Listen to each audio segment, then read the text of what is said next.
비정규직 노동자들의 현실은 파업 이후 좀 나아졌을까? 저는 작년에 2,800 받았습니다. 저는 2,400 받았습니다. 저는 한 3,500. 한 3,200 정도 됐던 것 같아요, 작년에. 항상 들고 다니나요? 아니, 오픈한다고 해서 갖고 왔죠. 290시간 일해서 세금 떼고 250만 원. 지금 몇 년 차라고 하셨죠? 15년 됐습니다. 다른 사람들한테 사실 이거 뭐 내 월급이 이 정도다 말하면 창피한 거거든요. 중학생 아들 한 명 있는데 빚을 안 늘어나게 하려면은 교육을 다 포기하는 수밖에 없어요. 아이 교육을. 네. 그러면 내 자식도 미래를 그냥 불투명하게 만드는 수밖에 없는 거죠. 갈수록 만연해지는 정규직과 비정규직의 차별. 파업을 했던 그들은 조선소 하청 노동자였습니다. 조선소는 하청 노동자의 비중이 높습니다. 선박 수주 실적에 따라 필요한 인력이 다르기 때문에 기업들은 비정규직에 많이 의존합니다. 이들은 왜 목숨을 건 투쟁을 했던 것일까?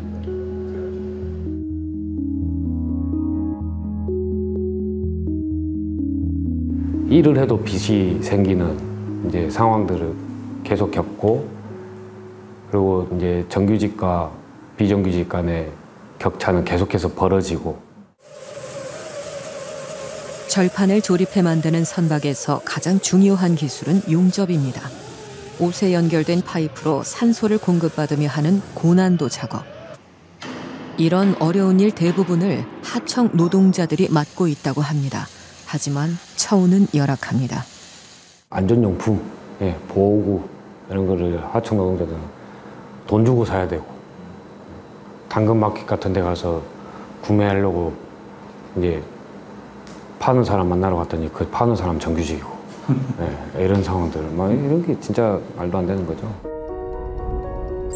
노동자들은 임금 정상화를 요구하며 점거투쟁을 시작했습니다. 회사는 노조원 5명에게 470억 원의 손해배상 청구 소송을 제기했습니다. 민사소송은 저희들 이제 간부 5명에게 470억 손해배상이 들어와 있고, 사실 470억이라는 게 사실 우리 같은 이렇게 평범한 노동자들 입장에서는 그냥 뭐 TV 속에 재벌들이나 이야기하는 그런 돈이잖아요. 우리가 입에서 470억이라는 얘기를 뭐 우리끼리 무슨 뭘 실질적으로 뭘 하면서 얘기를 해본 적이 없잖아요. 사실 그게 동그라미가 몇 개인지도 몰라요. 지금 지갑에 얼마 있으신가요? 지갑에요? 모르겠어요. 없을걸요. 주머니에 넣어놓고 다니는데 한 몇만 원 있을 겁니다. 26,000원 있네요.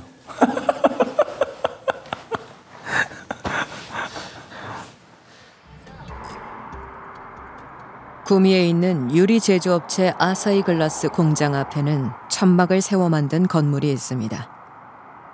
이 회사에서 해고된 하청 노동자들이 9년째 살고 있습니다. 이 안에 보물창고가 있어요. 보물창고가 있어요? 여기가 이제 우리 보물창고입니다. 예. 사발면이에요? 예. 여기 생수하고 컵라면 먹을 양식. 예. 보물창고. 낮에 하나씩 드시는 거? 어디서 하나 주워 왔는데 그래가지고 이래 있다 보니까 이제 뭐 이불이 이래 뭐 뭐 빤다고 빠는데도 그때 보면 뭐 여름철에는 뭐 땀이 찌들어가지고 그래가지고 뭐 세탁은 또 자주 합니다. 그래도. 열악한 근무 환경을 개선하기 위해 2015년 노조를 설립한 이들. 그리고 한 달 후 문자로 전원 해고됐습니다. 뭐 비정규직 노동자들이 최저임금만 매년 받았고, 또 일하다가 조금만 잘못하면 붉은 조끼를 입으라고 인권 침해까지 심한 또 사업장이었고, 밥 시간도 20분밖에 이제 주지 않아서 이렇게 유리를 만지려면 유리 장갑을 껴야 되거든요. 다치지 않게. 정규직 노동자들은 막 많이 쓰죠. 그냥 이렇게 재놓고 쓰고. 그래서 저희도 이제 저도 그것을 이제 쓰는데 그 쓰레기통에서 버려져 있는 깨끗한 장갑을 주워서 쓰고 이런 거죠. 왜냐하면 하청업체에서 2개밖에 안 주니까. 냄새 한 맡아보고 냄새 나면 좀 대충 알아가지고 이렇게 샤워할 때 이렇게 이제 말라가 쓰는 거죠.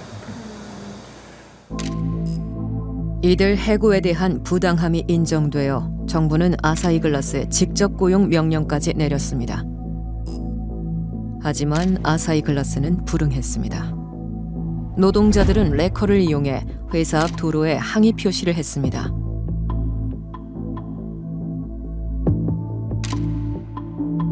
며칠 후 아스팔트를 걷어내고 도로 포장을 새로 한 아사히글라스. 노동자들에게 도로 포장 비용을 배상하라며 소송을 제기했습니다. 금액은 5,200만 원이었습니다. 이게 아세톤입니다. 그때 사놓은 우리가 이제 너무 억울해서 이게 지울 수 있는 걸 도로까지 엎으니까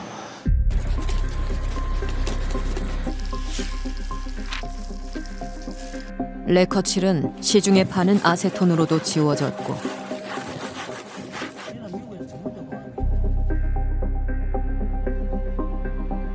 전문 약품으로도 지워지는 것이었습니다. 오, 쉬어졌네 완전히. 남자, 한번 되지 않아. 아스팔트에 락카칠 했다고 스프레이 칠했다고 이거 5천만 원을 배상하라는 게 이게 논리적으로 얘기돼요? これは専門業者に相談をして、適切な処置を、業者から、いただきましたアドバイスに基づいて、その措置を実施しました。 그냥 스프레이 가지고 지우면 돼요. 뭐 5천만 원? 말 되는 소리를 해요.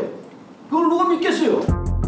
아사히글라스는 전문 업체의 견적이었다고 해명했지만 재판 과정에서 실시한 감정 결과 레커칠을 지우는 비용은 400만 원도 채 되지 않았습니다.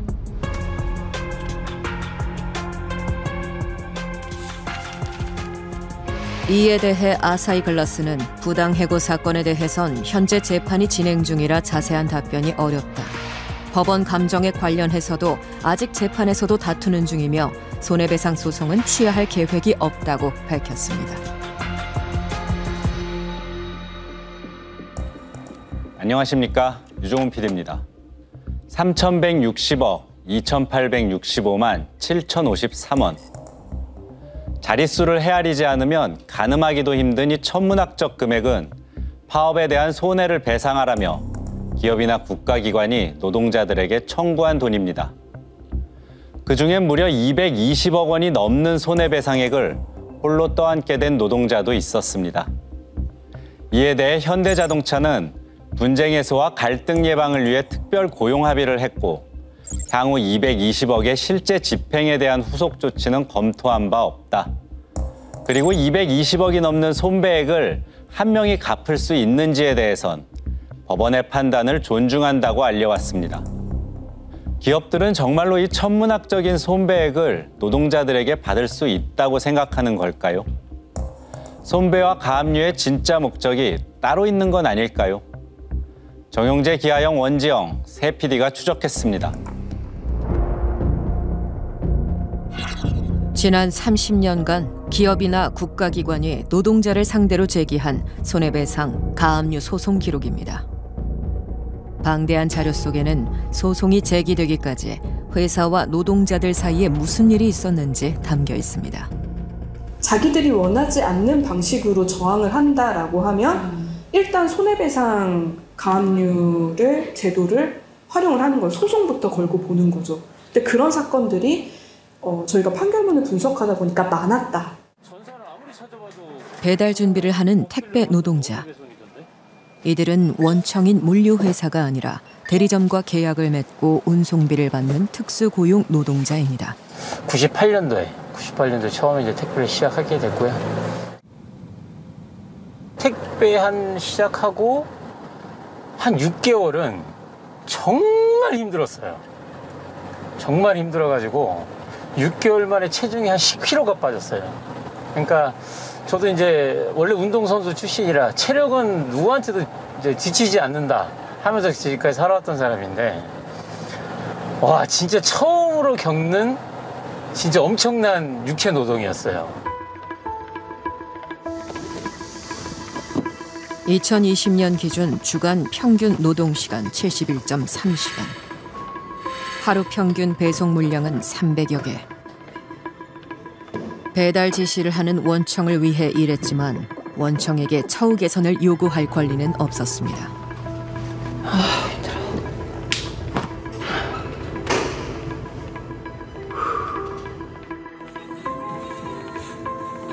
그래서 결국 코로나19로 택배 물량이 폭발적으로 증가하던 시기, 택배 기사들이 과로로 쓰러지는 일이 연이어 벌어졌습니다.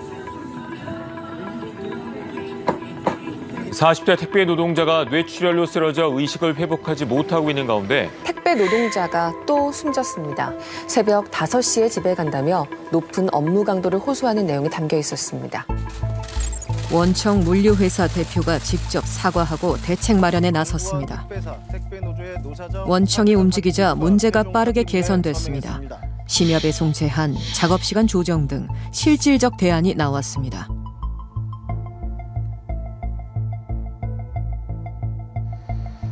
그런데 합의서의 잉크도 마르기 전에 CJ 대한통운 대리점은 부속 합의서를 내밀었습니다.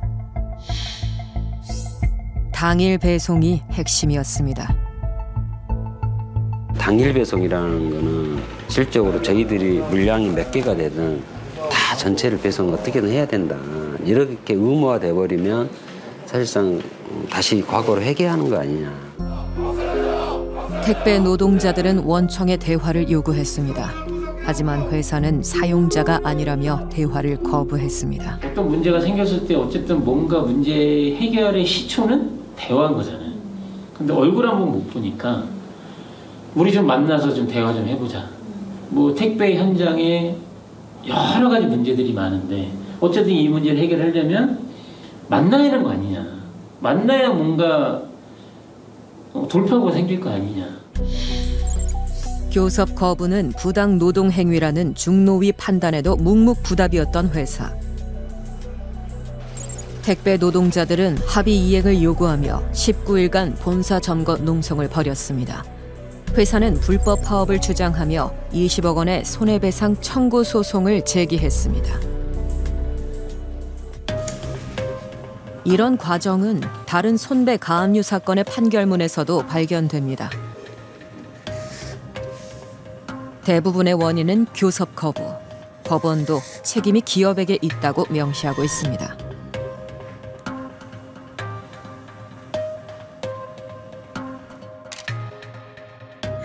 하지만 소송이 시작되면 노동자들의 불법 행위로 초점이 옮겨집니다.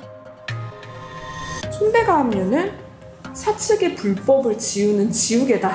그 이유가 사측의 불법 파견이든 어떤 부당 해고든 혹은 뭐 부당노동 행위든 사측의 손해배상 청구만 해버리면 모든 불법의 화살과 포커스가 노동자로 쉽게 가게 되는 거예요. 그래서 노동자가 그 순간에 어떤 행위를 했는가가 중요해지고 이렇게 사측의 유리한 고지를 점거하게끔 하는데 손해배상 제도가 굉장히 톡톡한 역할을 하고 있다.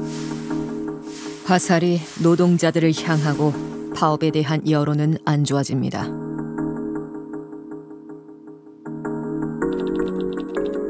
노동자들의 목소리는 사라지고 이들을 향한 비판만 남습니다.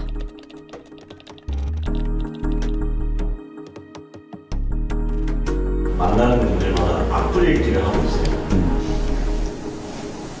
이게 저희 공통적으로 악플 읽기라고. 그놈의 귀족 노조 지긋지긋하다. 최저임금 받는 귀족이 어디 있을까요? 그런 귀족이 있으면 참 좋을 것 같아요. 그러니까.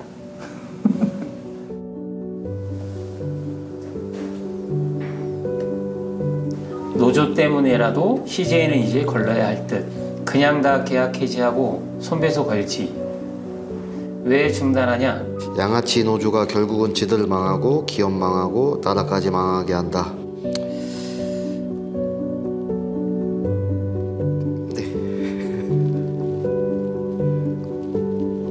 절이 싫으면 중이 떠나라. 아니면 정당한 시위를 하든지 떼쓰면 다 들어주던 시대는 지났다.